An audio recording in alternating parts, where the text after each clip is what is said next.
Yeah, so this is a free joint, essentially.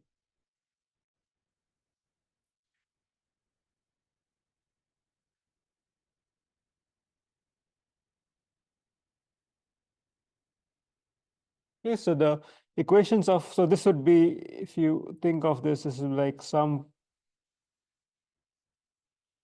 uh, body X, red, green, blue. So I should use X, Y, Z. Okay, and then the problem is, given an initial position and orientation,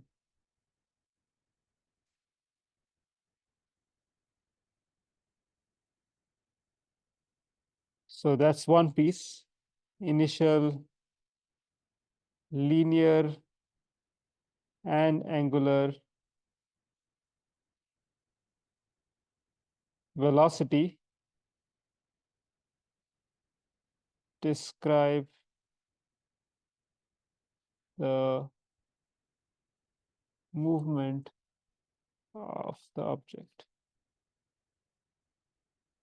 So think of you taking an object and flinging it in the air, right? You specify its initial position, orientation, velocity, and so on. So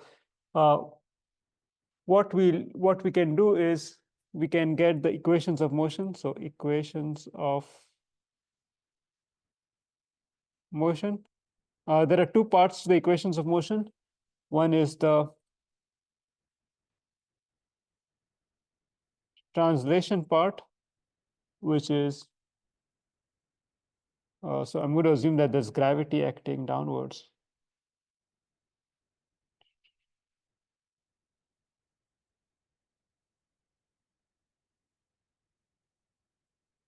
So for the translation, we have mvx equals, or rather, mvx dot equals 0, mv y dot equals 0, mz dot, sorry, vz dot equals minus mg. And we also know that x dot is vx, y dot is vy, z dot equals vz. So this is, the first part is the acceleration. And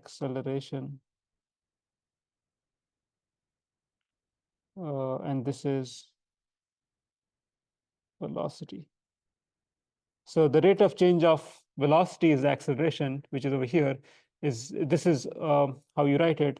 And then the other thing to remember is that this is always written in global frame. That's very important. So the global frame, we'll call it x, y, z. Now this frame is fixed, it doesn't move. Okay, and you always write the translation part in this frame. Okay, why I'm saying this, because the rotation part, actually you don't write it in this frame, you write it in the body frame. So this is a translation part. Let's look at the rotational part.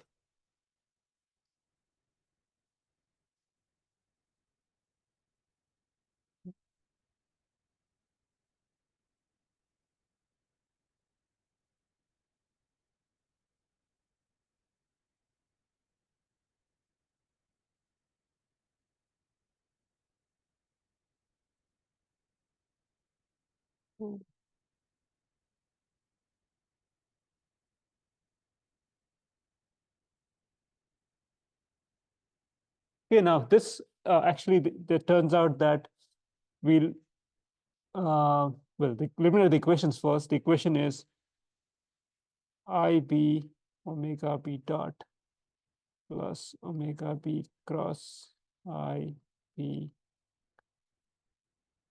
Okay, so why I have those B's? Well, omega B, we have written this down as capital omega in the past. in a previous section, but I'm going to use this, just going to use either of those. I'm just going to use omega b. It's much easier to understand that way. This is the body frame velocity, body frame angular velocity.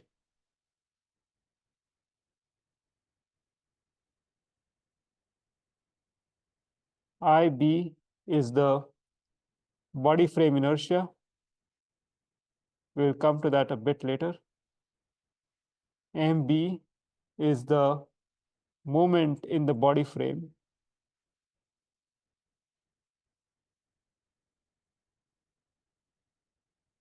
Okay, and then you could, what we're trying to do is we're trying to compute omega b dot, it's IB inverse MB minus.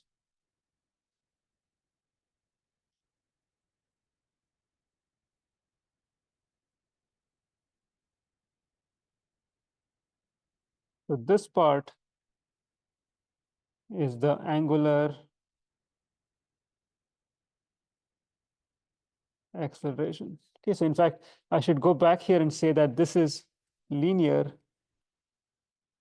acceleration. As you can see, there are three equations here. Three equations, and there are three equations here. Okay, so three equations and three, you need six equations because you need to describe the motion of the velocity, and you need to say how velocity changes and how the position changes. So you need six equations. Now, if you go here, we have these equations, and these are actually three equations.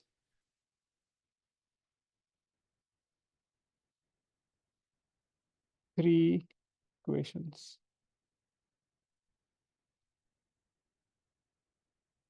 These are three equations for the velocity, because when you take this, you normally integrate these equations to get omega b. We still need three equations to describe the orientation. And those three equations for the orientations come, well, there are two methods to get those. Okay, so two methods to compute orientation. So number A, we can use Euler angles, Euler rates, Euler angles and rates. So for Euler angle rates, we've seen this formula. So we need to decide what convention we'll be using. So we'll be using 1, 2, 3.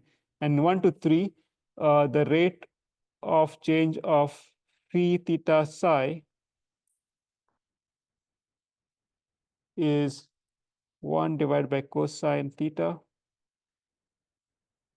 cos psi, cosine theta, sine psi 0 minus sine psi.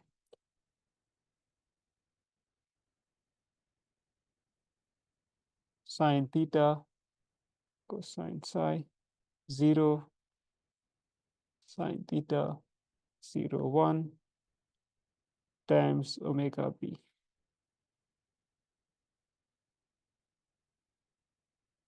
So these are akin or similar to angular velocity, right? So when you integrate these equations, you get omega b, and then omega b feeds in here to get three more equations for the orientation. So three equations. Okay, so this completes everything you need. You need three equations for linear, six equations for linear, which we did, six equations for the angular. Three are the ones for the first formula, which involves the dynamics. In fact, I is related to the Newton's laws, right? It's just like mass. It's the rotational counterpart of mass, is the inertia. And then to get the phi, to get the orientation, you use these three equations. Now, there's a problem with this choice. If you hit the gimbal lock condition when theta equals 90 degrees, that thing over there, this matrix here will become singular. And if it becomes singular, you will not be able to describe the motion. Though there is actual motion, these equations will not be able to describe the motion because of that. Now, you could use these equations if you're very certain there will be no gimbal lock, you'll be fine.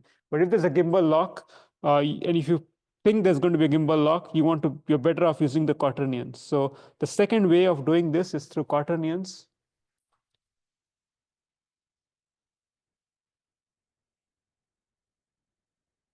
So these are going to be the three formulas again. So we've seen that in body frame, we have written down omega b is 2 q bar q double dot. From this, you can pre-multiply with q. So if you pre-multiply with q and then multiply with the half, you get, so this should be q dot, not q double dot. 2q q dot. Yeah. So if you pre-multiply with q, q times q conjugate is 1, and you get 0.5 q copy. So this is going to give you, this basically describes the orientations.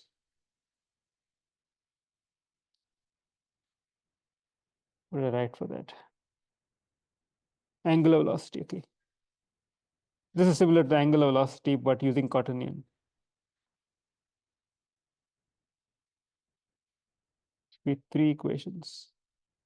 Okay, even though the quaternion has 4 numbers associated with it, you'll see that one of the numbers will actually be 0. The first constant part is going to be 0. Okay, so what this will do is it will give you qx, qy, qz when you integrate these equations, and those three will give you how the orientation changes. So that's the other way. That's the way you would do is if you suspect that you will have a singular or gimbal lock.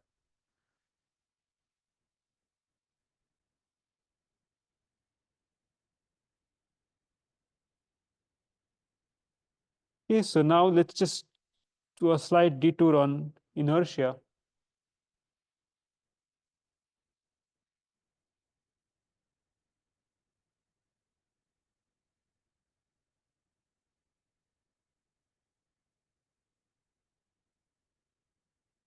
Okay, so there are two inertias of interest. There is I, which is let's call that the world frame inertia.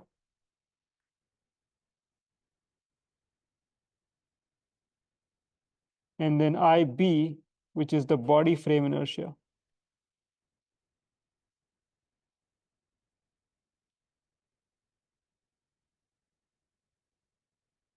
Okay, so if you have, let's say there's an axis, and then the body is, let's say, this way, and I'll show the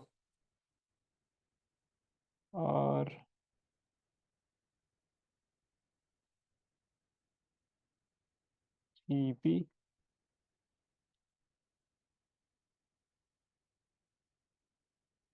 There's a different color for this.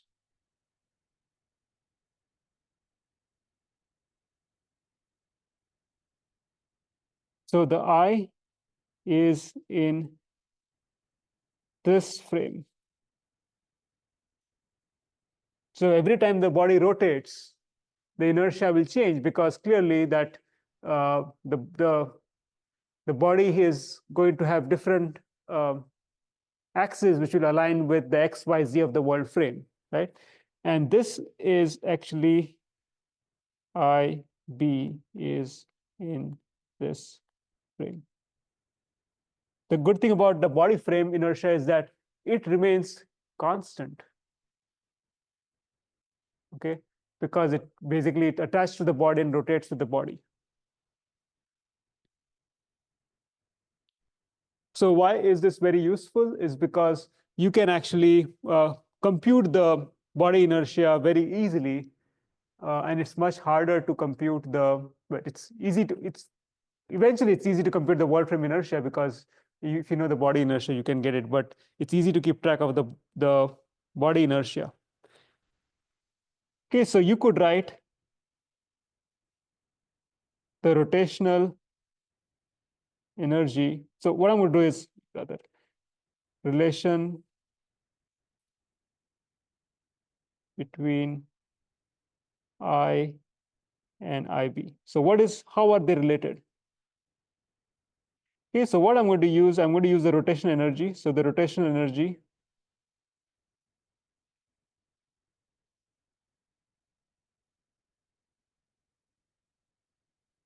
associated with the body, which is just say it's tumbling, is rotating, is 0.5.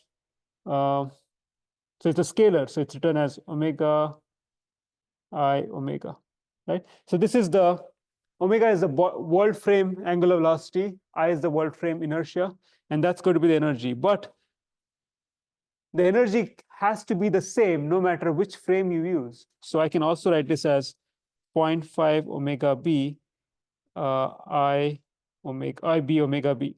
This is just saying the inertia in the body frame. They are equal.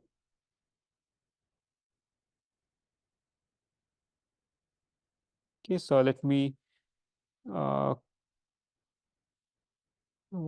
just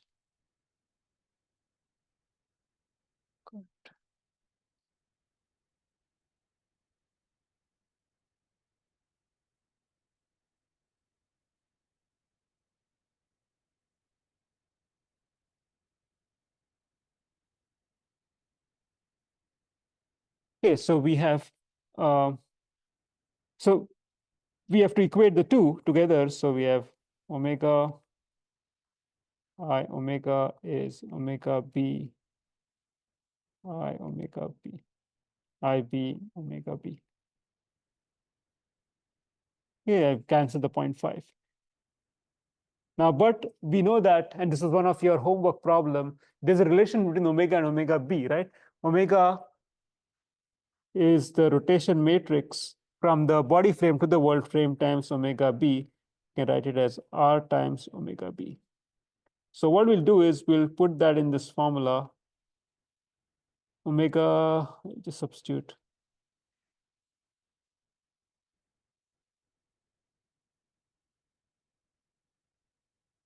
R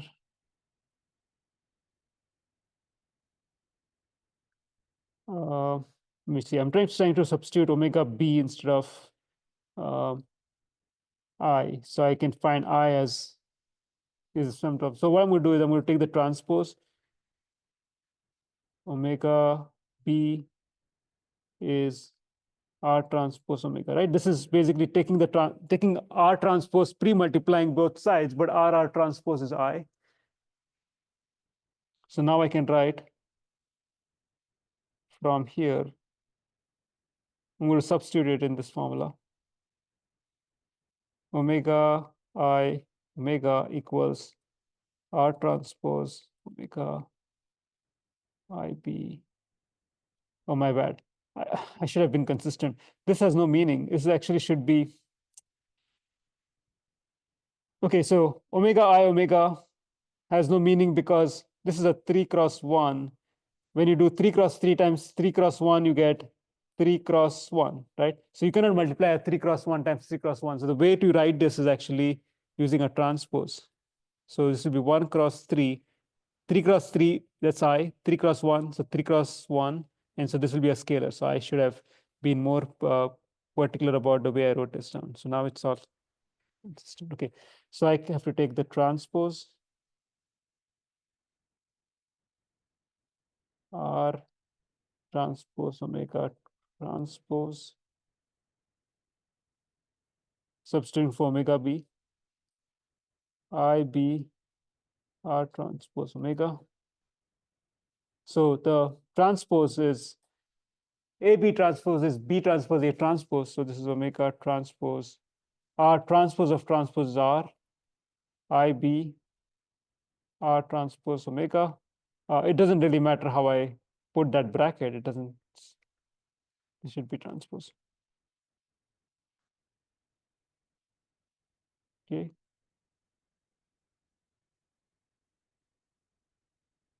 Okay, so now we are all set. We can see that from this relation, I is RIB R transpose. So if you want to find what the world inertia is, it is RIB R transpose. Okay, my bad. It should be called list. Okay, so this is what I want. List of moment of inertia. So correct that. You don't want this. You want to go to the 3D one. Okay, this is what you want. So here is a sphere. Its moment of inertia is, you just need to store it. You don't really need 9 numbers to store it. You just need one number, right? If you know this, you pretty much know it. Here's the moment of inertia for a hollow sphere, 2/3. This shape, so this is because it's symmetric. Now this shape is symmetric about one axis, or two axes, sorry. So you'll have two of those values, or you can have A, B, C as different. So it is going to have different values for A, B. Since A, B, C has different values, you have this. Here is for a cone, or right circular cone, cuboid, cylinder, and so on and so forth. So you can see that you don't really need to save numbers, put in 9 numbers. You only need 3 numbers to describe the inertia of regular geometries. Okay, so only when the geometries become irregular, then you will see that this appearing. Now let's wrap this around with what we have seen for in MuJoCo. We've ignored this so far. If you go to the UR5, let's open the XML. I'm almost done. Okay, so if you go through any of these bodies, you'll see that. Let's take a random body. So you see this inertial mass. We know what mass is, but then this thing called Dieck inertia. You see there are 3 numbers. That Dieck inertia means that it's those 3 diagonal elements of the in that particular formula. It's just these elements, because you don't need 9 numbers to describe the inertia of regular elements. Okay, so here it is. So just 3 numbers. And then if you see, all of them will have a Dieck inertia, just 3 numbers. And you can see from this value that it's probably the x and y axis. It's symmetric about the x and y axis, and it's unsymmetric. There's a different geometries of the z axis. Now, opposed to Dieck inertia, there's something called full inertia, which you can do in XML. So if you go here and then type full inertia, I think XML.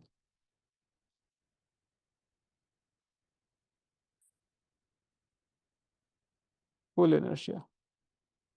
Now, in full inertia, you sometimes when the geometry is not regular, you need to specify the entire 9 numbers. But turns out that for most of these, the way this inertia is, it's always symmetric about this matrix is always symmetric. So this inertia matrix, even if it is going to be described by this all 9 numbers, will be symmetric. So this element and this element will be the same. So when you look at the full inertia, which is a keyword here, you'll only specify 6 numbers, 1, 2, 3, 4, 5, 6. In fact, M21 is same as M12, M31 is M13, M23. So only 6 numbers are needed to define the inertia, because it is a symmetric matrix. This is like an important property of this. I think if it's not symmetric, you run into issues of it being non-positive definite. If you look at if you know about eigenvalues and all that, it becomes it'll have negative eigenvalues, which is a problem, because you cannot have negative eigenvalues for a 3x3 matrix when it has a meaning that it's a mass matrix, it's a positive quantity. Okay, so we only need 2, Dieck inertia and full inertia. Dynamics, 2 ways of deriving the equations of motion. Number 1 is Euler-Lagrange method, which is, I'll show you what it is, but the advantage of this body, and this is something which many students hate to do, is draw free body diagrams, and in this method, you do not need free body diagrams. Okay. The issue is that with this is that it does not give internal forces because there are no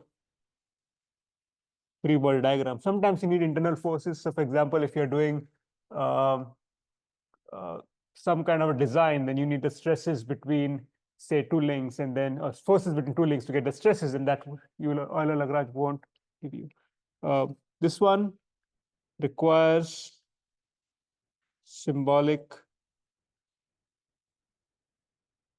computation. There's no way of getting rid of that, which is you need to use the SymPy package, or you need to do it by hand. Okay. The issue with this is that it gives you unwieldy, or rather long equations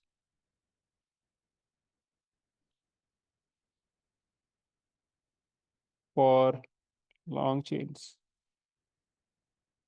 So when you're talking about, let's say, a humanoid robot which has 20 degrees of freedom, that thing is going to give you something which runs over 10, maybe 10 pages. Okay. Of course, your font size matters, but it's going to be really long. And that's why no package out of the box will actually do Euler-Lagrange, because of the two things here. One is it requires symbolic computations, and then other one is long equations. So I'll show that to you because sometimes it's nice to have this available or know how to use Euler-Lagrange. We'll do that. But the other method which MuJoCo uses is some variant of Newton-Euler. Okay, this is that F equals ma. This one requires free body diagram.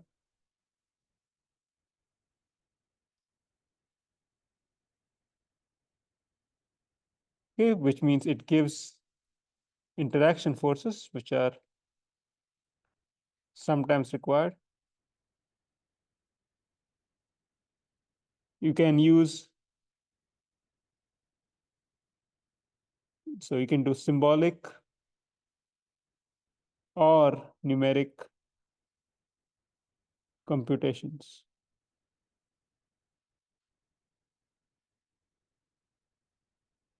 So what we typically do is symbolic for small chains, numeric for long chains. And really, this is just up to your discretion. You don't really have to do this.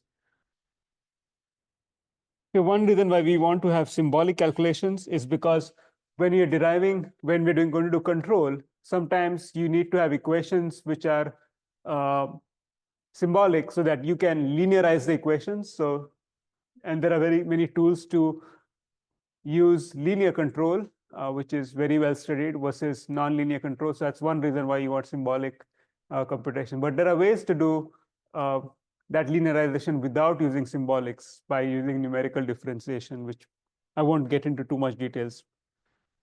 Okay, so what we will do is we'll use a method called recursive